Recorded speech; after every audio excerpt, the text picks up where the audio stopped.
आज के दिन ही देर रात्रि में हुआ था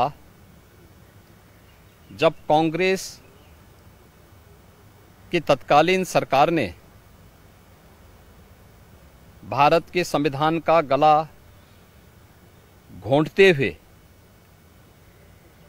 लोकतंत्र को पूरी तरह समाप्त करने की साजिश रची थी।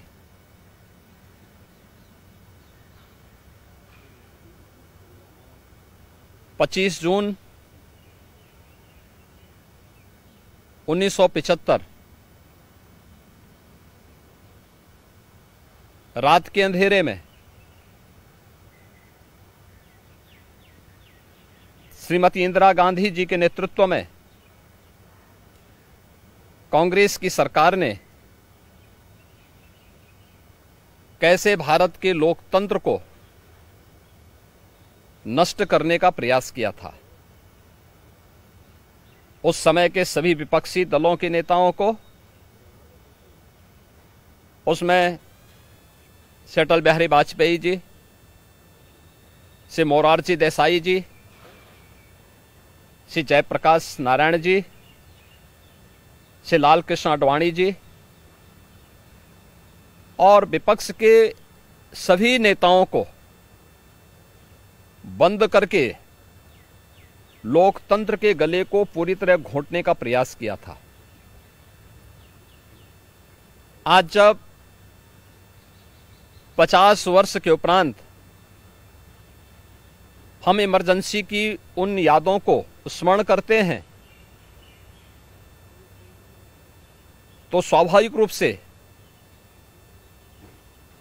कांग्रेस में चेहरे बदले होंगे, लेकिन उसका चरित्र, उसके हाव भाव आज भी वही हैं जो 1975 में एक बर्बर चेहरा उस समय में कांग्रेस पार्टी का देखने को मिला था। कैसे उन्होंने संविधान की मूल आत्मा कही जाने वाली प्रेम्बल में संशोधन करके उसकी आत्मा को नष्ट करने का प्रयास किया था। कैसे कांग्रेस ने उस समय देश के नागरिकों के मौलिक अधिकारों को पूरी तरह प्रतिबंधित कर दिया था। कैसे न्यायालय के अधिकारों को कांग्रेस पार्टी ने उस समय में बंधक बना के रख दिया था। और आज भी कांग्रेस पार्टी में भले ही नेतृत्व बदला हो, लेकिन उसका चेहरा बदला हो, लेकिन चरित्र तो उसका आज भी वही है। ये लोकतंत्र की दुहाई देते हैं, लेकिन भारत के बाहर जाकर के भारत के लोकतंत्र को कटघरे में खड़ा करते हैं। भारत की चुनाव प्रणाली पर प्रश्न चिन्ह खड़ा करते हैं। भारत के बाहर जाकर के भारत को और इसके लोकतंत्र को कोसते हैं। भारत के अंदर हर चुनाव की प्रक्रिया में बाधा पैदा करके ईवीएम पर अपने अकर्मण्यता का दोष थोपने का प्रयास करते हैं। एक तरफ कांग्रेस का यह तानाशाही पूर्ण रवैया, जिसने आज से नहीं या 1975 में ही नहीं, आजादी के तत्काल बाद संविधान अंगीकार करने के मात्र 2 वर्ष के अंदर ही देश के संविधान में संशोधन करके धारा 370 को उसमें जबरन डाल करके देश के अंदर देश की अखंडता को चुनौती देने वाली धारा 370 को डालने का प्रयास किया था। इसके उपरांत भी समय समय पर कभी मीडिया पे को प्रतिबंधित करके, कभी अन्य तरीके से प्रत्यक्ष और अप्रत्यक्ष रूप से लोकतंत्र के सभी स्तंभों को कमजोर करने का प्रयास किया था। 1975, 25 जनवरी 1975 उसकी पराकाष्ठा के रूप में इस देश ने और दुनिया ने देखा था। 1975 की इमरजेंसी की घटना के 50 वर्ष पूरे हो रहे हैं। 1975 में देश के लोकतंत्र को बचाने के लिए,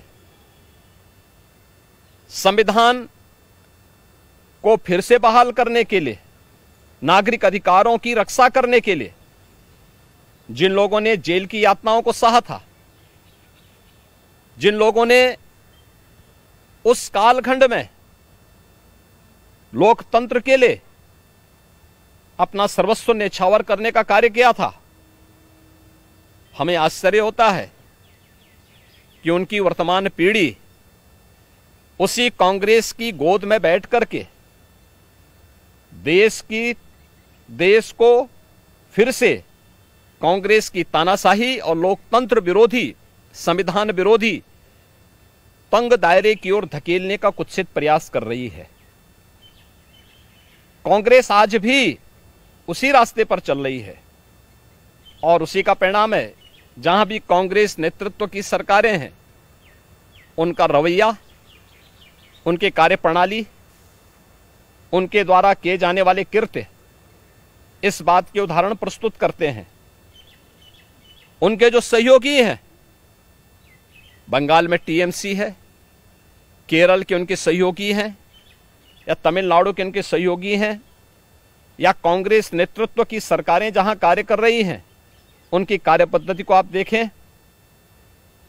जो लोग जनता को गुमराह करके संविधान के नाम पर संसद की कार्रवाई को बाधित करने का प्रयास कर रहे हैं, वे लोग कभी अपने गिरेबान में भी झांक के देखें। क्या उन्होंने सही मायने में संविधान का पालन किया था? क्या यह सच नहीं कि देश की संसद में कांग्रेस के एक वरिष्ठ नेता ने वहां पर जिस प्रकार का आचरण किया था, एक बिल को संसद के फ्लोर पर ही किस तरीके से अपमानित करने का काम किया था, वहां फाड़ने का काम किया था, ये क्या किसी से छुपा हुआ है?